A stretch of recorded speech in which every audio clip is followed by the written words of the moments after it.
हमारी संस्कृति, हमारे संस्कार सदा रहें हमारे साथ। सब्सक्राइब करें तिलक। भक्तों नमस्कार। हम सबके लोकप्रिय यात्रा कार्यक्रम दर्शन में आप सभी का हार्दिक अभिनंदन।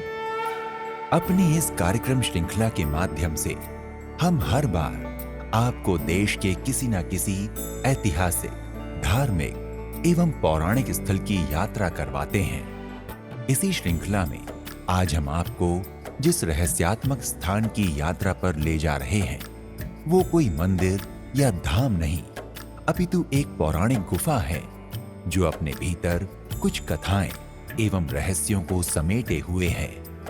हम आपको दर्शन करवाने जा रहे हैं मध्य प्रदेश के चित्रकूट में स्थित गुप्त गोदावरी के।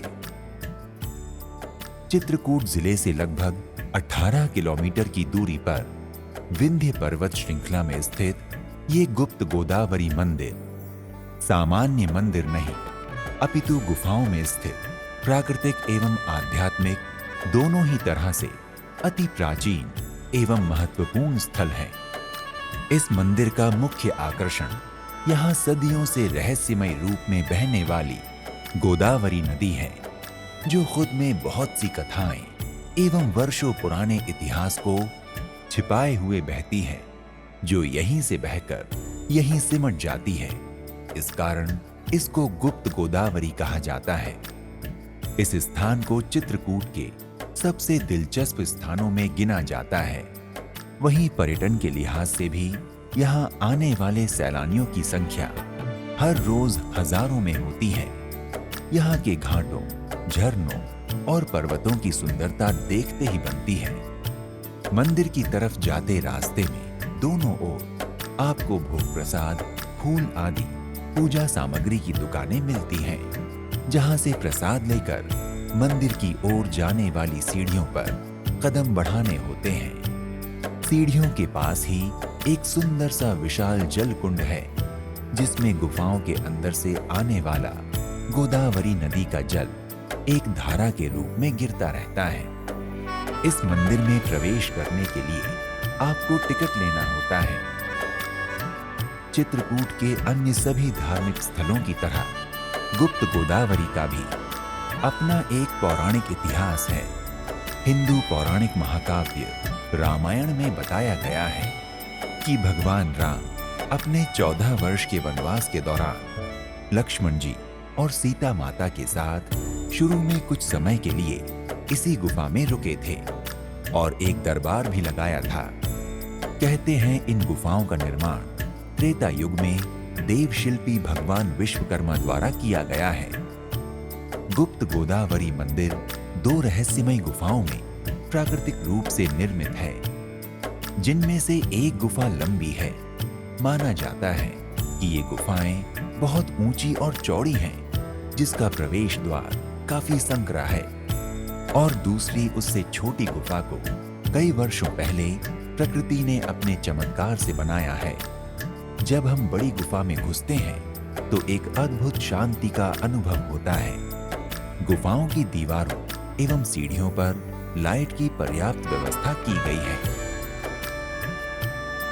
इस गुफा में आपको राम दरबार देखने को मिलता है, जहां एक पत्थर के चबूतरे पर भगवान श्री राम, लक्ष्मण जी और सीता जी की प्रतिमाएं विराजमान हैं। इसी स्थान पर अपने वनवास के दौरान श्री राम जी ने कुछ समय के लिए अपना दरबार लगाया था।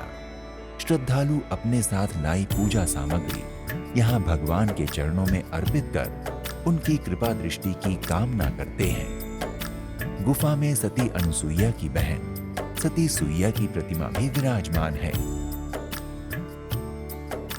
गुफा में आपको कुछ दूरी पर प्राचीन श्री गंगा गोदावरी कुंड अर्थात सीता कुंड के दर्शन होते हैं।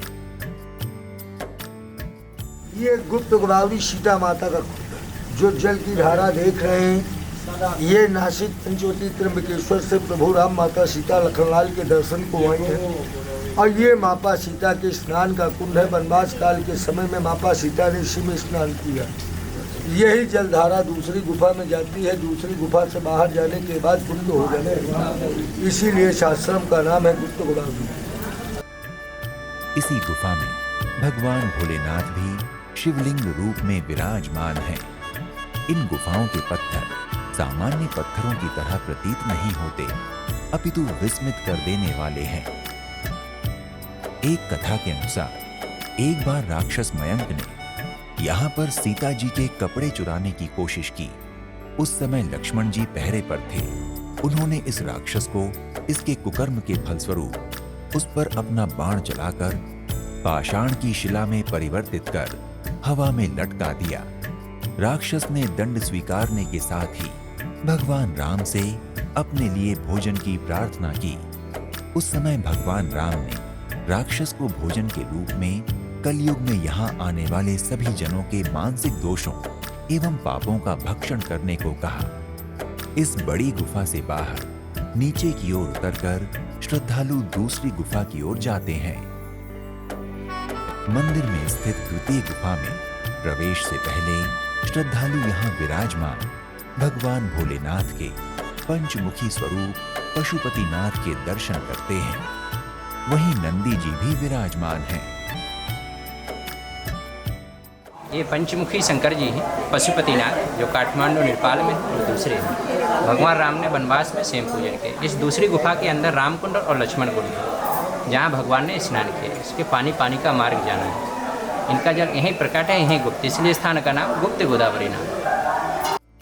महादेव का पूजन कर श्रद्धालु दूसरी गुफा अर्थात पानी वाली गुफा में प्रवेश करते हैं। इस गुफा को देखकर आपको बहुत ही आश्चर्यचकित अनुभव होते हैं। ये गुफा लंबी एवं संकरी है, जिसमें घुटनों तक जल की धारा बहती रहती है। गुफा के पत्थर चिकने एवं विचित्र से प्रतीत होते हैं। गुफा के अंत में पहुंचने पर आपको श्री राम कुंड एवं लक्ष्मण कुंड के दर्शन होते हैं। यहाँ पर ऊपर की प्रथम गुफा से आई गोदावरी नदी की जलधारा बहती हुई दिखती है। श्रद्धालु प्रसाद स्वरूप इस जल का पान भी करते हैं। यही जल मंदिर परिसर में बाहर की ओर निर्मित तालाब में एक धारा के रूप में निकलकर फिर पृथ्वी का स्पर्श मिलते ही रहस्यमय रूप में विलीन हो जाता है। भक्तों, गंगा के समान पावन गोदावरी नदी का उद्गम महाराष्ट्र राज्य के नासिक में 920 किलोमीटर दूर हुआ था। कहा जाता है जब गोदावरी माता को वनवास के दौरान भगवान श्री राम, लक्ष्मण जी एवं माता सीता के चित्रकूट की इस गुफा में निवास करने का पता चला, तो भगवान के दर्शन करने गुप्त रूप से यहाँ प्रकट हुई थी तथा उन्होंने भगवान राम की चरण वंदना कर उनसे वरदान मांगा कि जिस गुप्त रूप में वो यहाँ उनके दर्शन को आई हैं, उसी रूप में वो वापस अपने स्थान पर लौट सके।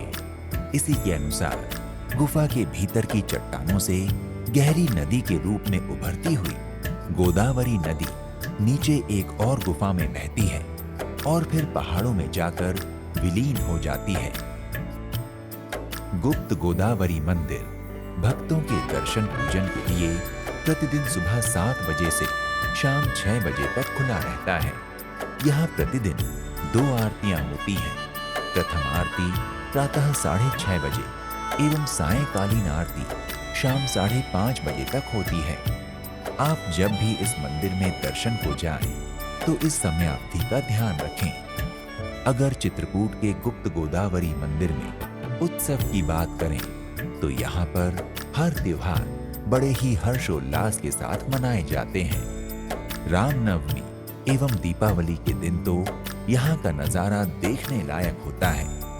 हर तरफ दिए व सुंदर बत्तियों से गुप्त गोदावरी का पूरा परिसर एवं चित्रकूट धाम का हर एक मंदिर जगमगा उठता है। अगर आप चित्रकूट दर्शन के लिए जाने की योजना बना रहे हैं, तो आप यहाँ गुप्त गोदावरी के अतिरिक्त श्री राम घाट, जानकी कुंड, लक्ष्मण चौकी, महर्षि वाल्मीकि मंदिर, स्फटिक शिला, हनुमान धारा, अनुसुईया अत्रि आश्रम, भरतपुर, गणेश बाग, श्री राम दर्शन, भरत मिलाप मंदिर, कामतानाथ मंदिर, वनदेवी स्थान, राम दरबार, चरण पादुका मंदिर, यज्ञ वेदी मंदिर, तुलसी स्थान, सीता रसोई, श्री कैकई मंदिर, दास हनुमान मंदिर, श्री राम पंचायत मंदिर, नैहर वाल्मीकि आश्रम एवं राजापुर सुतीक्ष्ण आश्रम, चित्रकूट जलप्रपात, दंतेवाड़ा मां काली मंदिर, कामदगिरी पर्वत, रामसिया गांव, मयूर ध्वज आश्रम, प्रमोद वन, विराध कुंड, शबरी फॉल्स, शरभंग आश्रम इत्यादि स्थलों के दर्शन को भी अपनी यात्रा में शामिल कर इसको और आनंदमय बना सकते हैं। भक्तों, आप चित्रकूट स्थित गुप्त गोदावरी मंदिर की यात्रा वर्ष में कभी भी कर सकते हैं। फिर भी जुलाई से मार्च का मौसम यहाँ की यात्रा के लिए सबसे उत्तम है।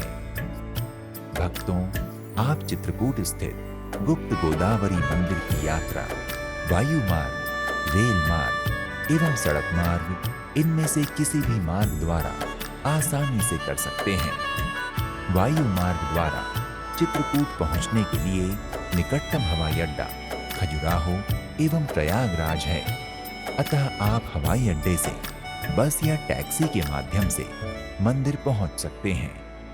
अगर आप रेल मार्ग द्वारा चित्रकूट के गुप्त गोदावरी मंदिर पहुंचना चाहते हैं तो चित्रकूट धाम व करवी रेलवे स्टेशन निकटतम स्टेशन है, जहां से देश के सभी मुख्य शहरों के लिए ट्रेनें चलती हैं। इसके अतिरिक्त शिवरामपुर स्टेशन भी चित्रकूट से 4 किलोमीटर की दूरी पर है, अतः आप इन दोनों ही स्टेशनों से ऑटो या बस द्वारा मंदिर पहुंच सकते हैं। इसके अतिरिक्त यदि आप सड़क मार्ग द्वारा चित्रकूट स्थित गुप्त गोदावरी के दर्शन को पहुंचना चाहते हैं तो ये स्थान मुख्य शहरों से सड़क मार्गों द्वारा भली भांति जुड़ा हुआ है, अतः आप निजी या सरकारी वाहन की मदद से आसानी से मंदिर पहुंच सकते हैं। भक्तों, अगर आप भी चित्रकूट स्थित गुप्त गोदावरी मंदिर के दर्शन करना चाहते हैं तो अपने बजट एवं सुविधा अनुसार यात्रा का शुभारंभ कीजिए। आज के इस एपिसोड को जय जय श्री राम के जय घोष के साथ यहीं पर विराम देते हैं।